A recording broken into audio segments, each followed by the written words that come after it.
Estimada profesora, buenas noches. A continuación voy a presentar el mapa denominado Proceso de Administración del Estado, circunscrito en la asignatura de Gestión Pública.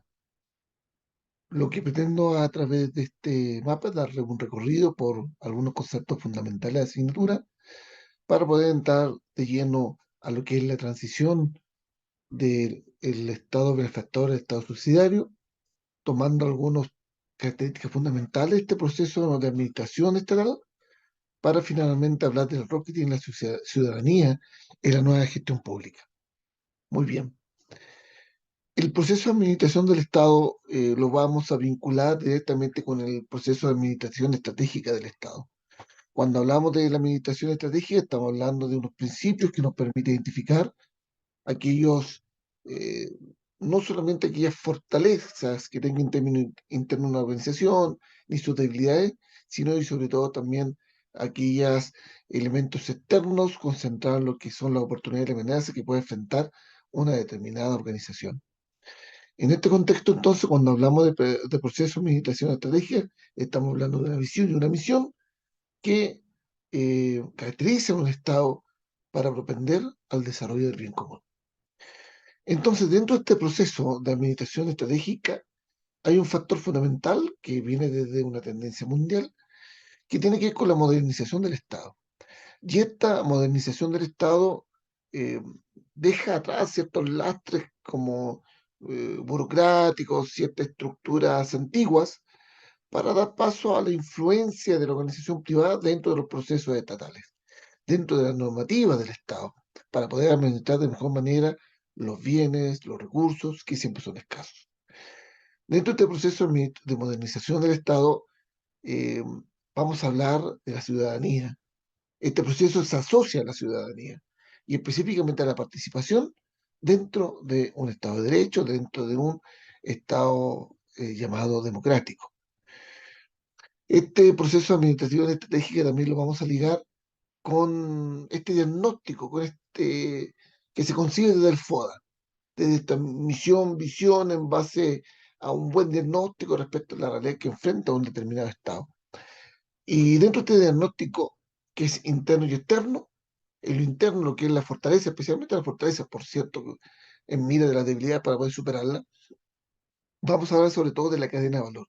¿Cuál es la secuencia de hechos? ¿Cuál es la secuencia cuál es el plus que ofrece un Estado, por un lado, a su ciudadanía y por otro lado, al mundo global?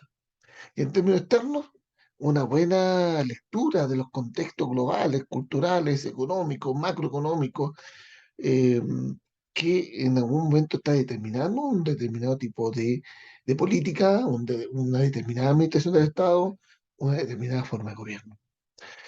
Este proceso de administración estratégica lo vamos a vincular ya al tema del Estado benefactor y del Estado subsidiario. Entendamos que el Estado benefactor es una estructura eh, ya antigua, en donde fundamentalmente el Estado eh, prioriza una política económica desde una mirada más bien centralizadora, con una escasa participación de la ciudadanía, para poder determinar cierto norte en términos del desarrollo de un país. El Estado benefactor es más bien paternal y busca precisamente dar cuenta de una mirada económica sin mucha intervención de lo que es aquel referente inmediato sobre el cual va a caer esta política, que es el ciudadano, que es el ciudadano en términos colectivos y en términos individuales. Este Estado benefactor tiene su origen en la Gran Depresión económica, en donde prácticamente las grandes economías y microeconomías del mundo se vinieron abajo en base a un factor que se giró especialmente en Estados Unidos y que obviamente se irradia a todo lo que es el continente, a todo lo que es el mundo, y ha influido desde lo que es el Maynard Keynes, que vendría siendo como aquel que detecta elementos teóricos para poder fundamental esta noción de Estado benefactor que enfrenta las disparidades de un mundo que es capaz de una buena economía y con la consecuencia que tiene entre la ciudadanía. Este Estado benefactor, no obstante, al avanzar, generó ciertas limitaciones en un entorno muy voluble, muy dinámico, donde se necesitaban respuestas creativas, divergentes, más rápidas que lo que ofrece un aparato estatal. De esa forma se transita a un Estado eh, subsidiario. Este Estado subsidiario responde obviamente a una lógica más dentro de una economía neoliberal, en donde el Estado se deslinda de muchas funciones en términos de producción y las subsidia a entes privados. Entonces, la ciudadanía, representada a través del capital privado, a través del esfuerzo privado, termina haciéndose cargo de muchos nudos estratégicos del país. Por cierto, aquellos que son de índole directamente del Estado, aunque en el caso del agua también se asigna a capital extranjero, por ejemplo, la distribución de ella. Claro que el Estado ahí tiene una intervención más directa porque tiene que ir con un bien de uso vital.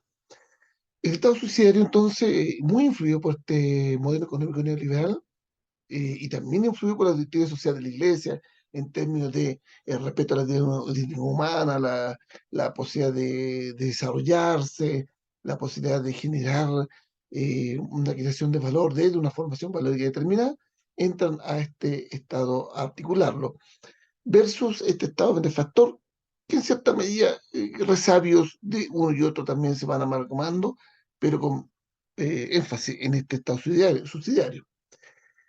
Se funda en el principio de subsidiariedad, que significa intervenir pero acotadamente algún elemento de la administración pública y dándole paso a la participación de la ciudadanía, especialmente aquí que es la privada. Enfatiza una mirada más bien descentralizadora, ve en la descentralización, es decir, en la distribución del poder y la autonomía de determinado tipo de organizaciones, la oportunidad para generar un, un plus estratégico contextual dentro de un entorno que es vertiginoso. Esta oportunidad viene asociada también a una nueva ciudadanía, a un nuevo concepto de ciudadano más consciente, más crítico, más participativo y colaborador en la implementación de la política. Y no solo en la implementación, sino también en la discusión de ella. De ahí los consejos, los cabildos abiertos, la participación ciudadana en diálogo ciudadano, por ejemplo, que es lo que tiene que ver con el tema de la constitución política, que se va a plebiscito, etcétera, una serie de iniciativas que generan esta oportunidad de crecer en un entorno complejo. Esta oportunidad se asigna mucho a lo que son los gobiernos subnacionales, estamos hablando directamente de los municipios, que se plantean como órgano de desarrollo regional y local.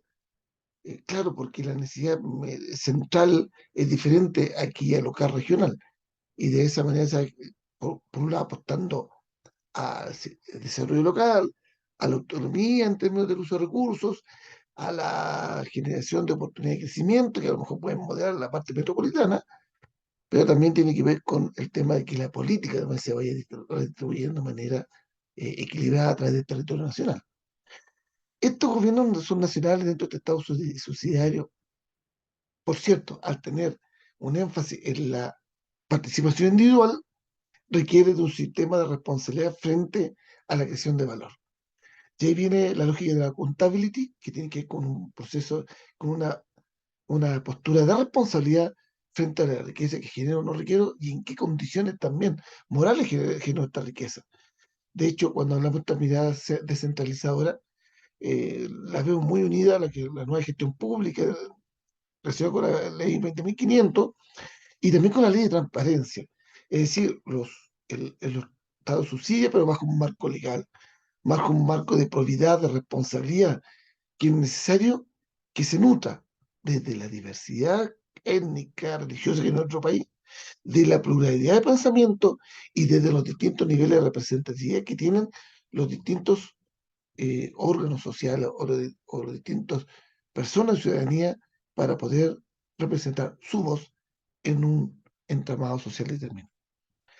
Eso con respecto al Estado benefactor y cómo transita este Estado subsidiario, obviamente muy determinado por las políticas, muy determinada por la economía, muy determinada por los movimientos sociales y por este gran paradigma que tiene que ver con la globalización.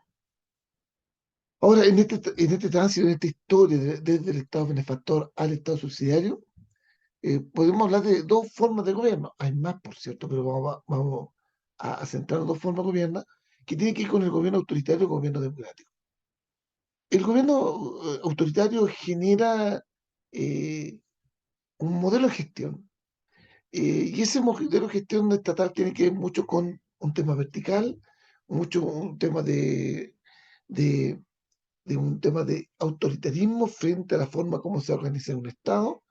Tiene que ir con una gobernanza, una forma de hacer gobierno, en donde hay una persona líder y esta persona líder ejecuta, irradia a través de un círculo privilegiado de cercanos, eh, para poder implementar lo que en esa mirada se considera como válido.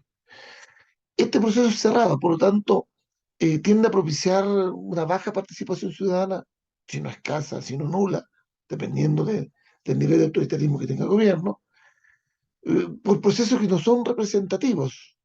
Tiende a generarse decisiones a nivel político, a nivel social, que responde a la cúpula, pero no desde las bases. Y en términos de acceso a la comunicación se plantea un sistema bastante cerrado, en donde la censura es como la principal herramienta para poder eliminar aquello que discrepa a lo que Filomena plantea. Y lo que Filomena plantea no en términos económicos solamente, sino que también en términos políticos, también en términos de representación social, también en términos de ideología y de visión de crecimiento de un país. La contraparte es el gobierno democrático. Claro que en esto, gobierno autoritario, hay matices, y dentro de esos matices hay una serie de elementos dentro del gobierno democrático que tienden a propiciar una alta participación ciudadana. Entre más alta sea, bienvenido para este ejercicio del poder en democracia, un proceso representativos en donde todos los estamentos buscan tener algún tipo de voz, de opinión frente a una política determinada, en donde hay un libre acceso, hay una política libre de acceso a la información relevante. De hecho, las bases de datos abiertos en este tipo de gobierno están, los datos se obtienen, se logra conseguir información para entrar a discutir o analizar, o derechamente de la lógica de la accountability, o derechamente la lógica del cuestionamiento de determinado tipo de política. Y también este modelo de Murate se relaciona con un modelo de gestión estatal, se relaciona, se liga a una gobernanza que tiene que ver con la preocupación de que en las decisiones políticas, que en la toma de decisiones aparezca lo más posible representado la ciudadanía. Esta ciudadanía que se da gesta en esta gobernanza de un gobierno democrático va a buscar una ciudadanía, esta nueva ciudadanía que dice adelante, entre a plantear alternativas de solución frente a la política, frente a los proyectos que tenga un país y que de alguna manera van a incidir en el bien común. Por lo tanto, el llamado es a poder ser conscientes del proceso de administración de estrategia del Estado, en donde el ciudadano, en donde las personas cada vez son convocadas a ser un partícipe activo de lo que estamos generando como política de país. En conclusión, el proceso de administración del Estado moderno responde a una gestión en donde el ciudadano tiene una función principal. El empoderamiento del cliente, el empoderamiento del ciudadano es fundamental.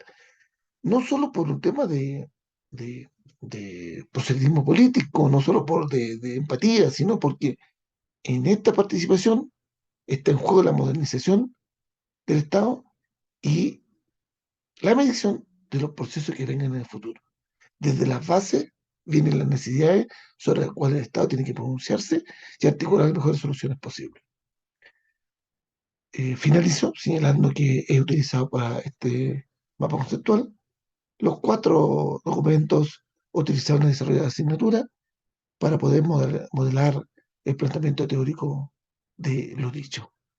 Estimada profesora, muchas gracias. Hasta acá llega mi presentación.